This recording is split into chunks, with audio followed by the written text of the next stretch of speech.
حكاية فيلمنا بتبدأ في مدينة فيلاغ سنة 1235. موسم الساحرة.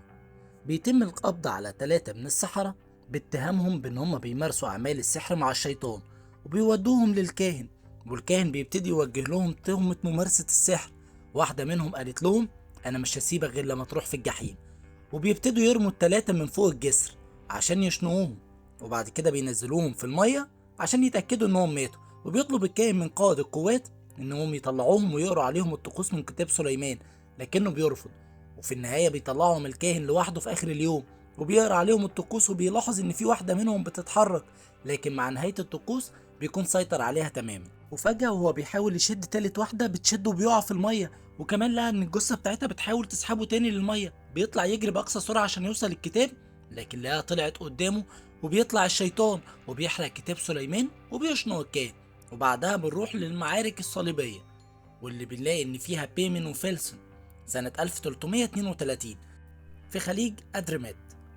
كان بيمن وفيلسون من أشد وأقوى الجنود اللي موجودين في الجيش الصليبي، وخاضوا معارك كتيرة جدا لحد ما بنوصل لمعركة سامرينا سنة 1344. وكانوا عايزين يقتحموا القلعة، لكن بيمن اكتشف ان هو بيقتل الستات الأبرياء، وكمان فيلسون انهم قتلوا أطفال كتير جدا. وعلى طول بيخرجوا لقائد الجيوش وبيبتدوا يقولوا له ان هم مش هيكملوا معاه في الحرب، وان استحالة الحرب دي تكون من أجل الرب. القائد بيحذرهم ان ده عصيان، بيسيبوه وعلى طول بيرجعوا لأوروبا لساحل ستيريا. لو ناس ميتة كتير جدا موجودة في أول قرية قابلوها، وبيحاول بيمن وفيلسون ان هم يكتشفوا ايه سبب قتل الناس دي، وايه السبب اللي بيخليهم ان هم ماتوا بالطريقة الشنيعة دي. لكن في النهاية مش بيقدروا يعرفوا السبب، وبيقرروا في النهاية ان هم يخرجوا من القرية بسرعة ويحرقوا الجثث. وبعد كده بيفضلوا ماشيين وبيفضلوا يتناقشوا مع بعض عن اللي لقوه لحد ما بيلاقوا بلد كبيرة جدا، وبيقرروا ان هم يدخلوها. اتفاجئوا بحاجه غريبه، ان في ناس بتعذب في نفسها وهي ماشيه. وفيلسون بيقعد يقول هي الناس دي بتقتل نفسها ليه او بتعذب نفسها. ولو واحد من القوات بيقول لهم ان في مرض اسمه الطاعون انتشر في القريه من فتره كبيره. واحد من الاطفال اكتشف السيف بتاع بيمن، وطبعا بلغوا القوات اللي موجوده وبيحاولوا ان هم يقبضوا عليهم، لكن بيمن وفيلسون بيقاوموهم لحد ما بيتكاتروا عليهم. في النهايه بيقرروا ان هم يستسلموا، وبياخدوهم ويودوهم للقس المسؤول عن البلدة واسمه ديبلزاك. وفي النهاية ديبلزاك بياخدهم عشان يوديهم للبطريرك ستراكن، واللي بيقابلهم وبيقول لهم عن مرض الطاعون اللي منتشر في البلد، وانهم لازم يودوا الساحرة السوداء لدير سيبراك عشان ده فيه اخر كتاب سليماني موجود هناك، ويقروا عليها الطقوس السليمانية ويقضوا على الطاعون. لكن في النهاية بيمن بيرفض، وطبعا ستراكن هيحاول يضغط عليه، لكن بيمن مصمم على رأيه. وفي النهاية بيدخلوهم السجن بتهمة العصيان. وبيشوف بيمن الساحرة السوداء اللي عايزين يودوها للدير، وبيقول استحالة تكون دي ساحرة. وبيروح في النوم وبيشوف في أحلامه الحروب اللي كان بيعملها وقتله للستات الأبرياء، وبيقوم من النوم مفزوع. وفي النهاية بيقرب من الساحرة وبيشوفها وهي مرعوبة، وبيقرر إن هو لازم يساعدها، وطلب من ديبل زاك إن هم هيساعدوها هيودوها للدير، لكن تتعرض لمحاكمة عادلة. وشافوا الخريطة، وفيلسون وبيمن كانوا معترضين جدا لان المسافه ما بين الدير وما بين البلد 6 ايام، ولازم يكون معاهم مرشد. ديبلزاك قال لهم انا اعرف واحد لكنه لص. بيقرر بيمن ان هو يروح له ويعرض عليه ان هو يبقى مرشد معاهم مقابل ان هو يديله الحريه بتاعته. في النهايه اللص بيوافق، وبيحرروا بيمن عشان يكون هجمار المرشد بتاعهم. وبينزلوا كلهم للسجن اللي فيه الساحره، وبمجرد ما ديبلزاك بيقرب منها وبيحط الصليب عليها بتهجم عليه هو وإيكهارد. وبيمن وفيلسون بيقدروا ان هم يسيطروا عليها في النهاية، وبيحطوها جوه قفص وبيخرجوها من البلد. وكل اهل البلد والقرية اللي موجودين بيضربوها بالطوب وبيقولوا لها ان هي سبب الطاعون. وكان في واحد اسمه اكاي شايفهم، وديبل زاك بيحاول ان هو يتناقش مع إيكهارد، وبيقول له ان الساحرة دي مجرد ما وصلت عندهم الطاعون جه في رابع يوم. لكن بيمن وفيلسون كانوا مستغربين من قوتها الزيادة وازاي قدرت انها تضرب 2 رجالة. وفي النهاية بيمن لاحظ ان في واحد ماشي وراهم، والواحد ده طلع اسمه اكاي، وبيقدر بيمن يوقعه في الفخ، وبيقول له انت جاي ليه ورانا. بيرد عليه اكاي وبيقول له ان هو بيحاول يحصل على الفروسية. بيعرض عليه بيمن ان هو لو قدر يكسب فيلسون هيبقى فارس وهينضم معاهم في المهمة. وبيقدر فيلسون ان هو يوقعه اكتر من مرة، لكن في النهاية بيمن بيتدخل قبل ما فيلسون يقضي عليه، وبيقول له ان هو موافق ان هو يبقى معاهم. وبيبتدوا ان هما يقعدوا بالليل ويتناقشوا مع بعض عن الساحرة وعن الطاعون، وكل واحد فيهم بيقول رأيه. وبيروح بيمن للساحرة عشان يديها أكل، وقالت له إنها حاسة بآلامه، وانها خايفه من ديبل زاك، لكن بيمن بيطمنها وبيقولها محدش هيقدر يقرب لك. وبيتفقوا ان لازم يكون في واحد بيحرسها، وبيقرر ايكهارت ان هو الواحد ده، وبيروح لديبل زاك وبيتكلم معاه وبيقول له انها بتفكره ببنته. وديبل زاك بيحذره منها وبتطلب منه الساحره انه يقرب منها، وبتمسكه وبتدخله جوه القفص، وخدت الصليب من ديبل زاك وضربته في ايده. وبيصرخ وبيسمعوا بيمن، وبيروح لهم وبيروحوا كلهم في النهاية عشان يدوروا على الساحرة. لقوا قرية موجودة جنبهم، واكتشفوا ان في حد بيتحرك، لكن لقوا جثث موجودة كتيرة جدا، وان اللي بتتحرك دي واحدة بنت، بمجرد ما بيقبضوا عليها مش بتطلع هي. وبيشوفوا ان الساحرة بتجري بعيد عنهم، وبيحاولوا ان هم يتفرقوا عشان يلاقوها. وبيروح بيمن وفيلسون يدوروا عليها من ناحية، وايكهارت واكاي بيدوروا عليها من ناحية تانية عشان يلاقوا ان في جثث كتيرة متجمعة. لكن ايكهارت شاف بنته، شاف انها بتتحرك قدامه وبيجري، ومن غير ما ياخد باله اكاي بيضربه بالسيف. لكن ايكهارت ما كانش شايفه، وده اللي قاله اكاي لبيمن، ان هو ازاي ما كانش شايفني وكان بينادي على بنته. وفيلسون في النهايه بيكتشف ان الساحره موجوده جنبه، وحاولت انها تهجم عليه لكن بيسيطروا عليها في النهايه. وبتقول لهم ان انا كنت خايفه وكنت عايز اهرب عشان انتوا مش هتحاكموني محاكمه عادله. وبيدفنوا ايكهارت، وكانوا حزينين جدا عليه. بيمن بيقرر ان هو يكملوا الرحله بتاعتهم مره تانية، وبيقول له ديبل زاك ان ايكهارت قال قدامها انها بتفكره ببنته، وانها ساحره وبتلعب على اللي بيدور جوه دماغهم. وبيكملوا رحلتهم في النهايه، وبيفضلوا ماشيين، وبتعرض على بيمن انها تقدر تخلصه من العذاب بتاعه ومن المعاناه اللي كان بيفتكرها بسبب الحروب. وبيحاول اكاي ان هو يفضفض مع ديبل زاك ويقول له ان هو ما قتلش اكهارت، وانه ازاي ما كانش شايفه. وفي النهايه بيوصلوا لجسر، لكن الجسر ده كان منهار وقرب ان هو يقع.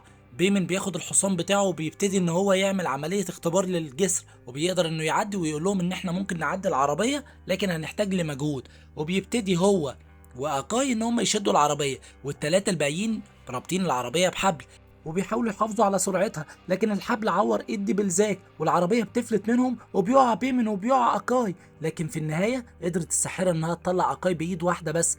وبعدها بيمن بيغير الخطه وبيخلي الحصانه هي اللي تجر العربيه، وكلهم بيزقوها من وراها. وبيحاولوا مره واتنين انهم يخرجوها من على الجسر، لكن في النهايه الجسر كان هينهار. وبتحاول الساحره تقول لهم ان انا ممكن اساعدكم، قدروا ان هم يخرجوها في اخر لحظه والجسر كان انهار. وهنا اكاي بيشكر الساحره، وبيحاول بيمن ان هو يعالج ديبل زاك عن طريق الكحول اللي بيشربوه. وبيشوفوا ان هم داخلين على الغابه، وبيروح بيمن للساحره عشان يقول لها ان اكاي حكاله انها طلعته وقدرت تخرجه بايد واحده بس، وهي ازاي بالقوه دي. وقالت له انها لسه على استعداد انها تنسيه الامه وعذابه. وبيحاول هجمار ان هو يقتلها، وسمعته الساحره وبتضحك من اللي سمعته. وفي النهايه بيكتشفوا ان في ذئاب كتيره جدا موجوده حواليهم في الغابه وهتهجم عليهم. وبالساحره بتسيطر على الذئاب وبتقلب شكلهم، وبيبتدوا يهجموا عليهم كلهم. بيحاول بيمن وفيلسون يقتلوا منهم اكبر عدد ممكن، لكن عدد الذئاب كان كتير. وبيقرروا ان هم ياخدوا العربيه ويهربوا باقصى سرعه، ولكن الذئاب في النهايه بتقدر انها تصطاد هجمار وبتوقعه. وبيبتدي ان اشكالهم تتغير ويهجموا عليه ويقتلوه. وفيلسون بيقنع بيمن ان احنا ما نقدرش نعمل له حاجه، وبيمن بيفكر في اللي حصل وبيقرر ان هو يقتل الساحره. لكن ديبل زاك بيقف قدامه في طريقه، وبيحاول بيمن ان هو يبعده عن طريقه، لكن فيلسون بيقف له هو كمان وقال له ان احنا وصلنا الدير خلاص. وبيروحوا في النهايه للدير، وبمجرد ما بيوصلوا للبوابه لقوها مقفوله، وقعدوا يخبطوا لكن محدش رد. وبيدخل اكاي عشان يفتح لهم الباب من جوه، وبيقدروا ان هم يدخلوا الدير. والساحره مستغربه وبتبص على كل مكان فيه. وبيدخلوا جوه لقوا ان كل الرهبان اللي موجوده مقتوله بالطاعون، والطاعون قتل معظم الرهبان اللي موجوده. بينهار ديبل زاك، لكن لو واحد موجود صاحي وشاور لهم على كتاب سليمان، وبيطلب من ديبل زاك ان دي اخر نسخه ولازم يحافظ عليها. وبياخدها ديبل زاك وبيطلعوا عشان يقروا الطقوس على الساحره. وبيبتدي ان هو يقرا الطقوس عليها، لكنها مش بتتاثر باي حاجه، وقعدت تضحك وتستهزأ بكلامهم. وعرفت انها تسيطر على ديبل زاك وتحرقه من ايده اللي بتوجعه. بيمن بيحاول ان هو يشغل تفكيرها، لكن قلدت نفس الصوت قائد الجيوش، واكتشفوا ان هي شيطان وانها مش ساحره. وبيغير على طول ديبل زاك الطقوس، ولكن هنا الشيطان كان بيحرق القفص، وقدر ان هو يحرق الحديد اللي موجود، وبيتغير شكله وبينزل منه، وبيحاول ان هو يهجم على ديبل زاك. وضرب بيمن وفيلسون وكمان اكاي، لكن ديبل زاك رشه بماء مقدس عشان يبعدوا عنه، وطار ودخل الدير. وبيدخلوا وراه، وبيطلب بيمن من اكاي ان هو ينحني عشان يديله قسم الفروسيه، وبيقسم وراه. وبيقدروا ان هما يدوروا في كل مكان، وبيمن بيكتشف ان هي اللي قتلت اكهارت وقتلت هاجامار عشان كان عايزين يمنعوها. والرهبان اللي كانوا موجودين جوه الدير بيدخل جواهم حاجات غريبه، وبتغير شكلهم. وبيحاول دي بلزاك عن طريق الكتاب ان هو يقرا الطقوس على الشيطان اللي بيتكلم معاهم، وبيشكرهم انهم جابوه المكان اللي فيه اخر كتاب سليمان. لكن فيلسون لاحظ ان الرهبان مش موجودين، وابتدت ان الرهبان اشكالها تتغير وبيهاجموا كل اللي موجود في الدير. وبيحاول بيمن انه يقول لهم لازم تقطعوا رؤوسهم عشان دي الطريقه الوحيده لقتلهم. وفعلا بيقدروا ان هم يسيطروا على معظم الرهبان اللي موجوده. لكن بيمن واحد منهم بيجرحه في عينه، واحد تاني ضرب فيلسون بسكينه في ظهره. ودي بلزاك بيحاول يكمل الطقوس، لكن الشيطان بيخلع راسه من جسده وحاول يمسك الكتاب لكن ايديه بتحرقه. وبيمسك بيمن من رقبته وبيعذبه، لكن بيجي فيلسون في النهايه وبيحاول ان هو يبعده، وبيحاول يضرب الشيطان، لكن الشيطان عن طريق الاجنحه بتاعته بيحضنه وبيحوله للرماد وبيحرقه. وبيمسك اقاي الكتاب وبيكمل الطقوس. والشيطان بيهجم عليه، لكن بياخده بيمن وبيثبته في الحيطه عن طريق سكاكين في الاجنحه بتاعته. وبيفضل الشيطان يطعن في بيمن بالمخالب بتاعه الجناح بتاعه. واقاي بيكمل الطقوس بتاعته وبينهيها، وبيشوف الشيطان وهو بيتحرق قدام عينيه، وبيتبخر مرة تانية وبيرجع للجحيم. والظلام بيبعد مرة تانية عن الدير. وبنشوف ان الفتاة اللي كان لابسها الشيطان بترجع لطبيعتها، وبيوصي بيه من أقاي عليها وبيقوله ان انت لازم تحميها من الناس. وبتشوفوا البنت وهي بتموت، وبيمن بيبص لها وبيشفق عليها. وفي النهاية بيروح أقاي مع البنت عشان يدفنوا بيمن وفيلسون وكمان دي بلزاك، وبيقرا عليهم الطقوس. وبعد ما بيدفنوهم بياخد البنت وبيرجعوا ومعاه آخر نسخة من الكتاب السليماني. ودي تبقى نهاية حكايتنا. ولو عجبتك الحكاية ما تنساش تعمل لايك وسبسكرايب. وسلام.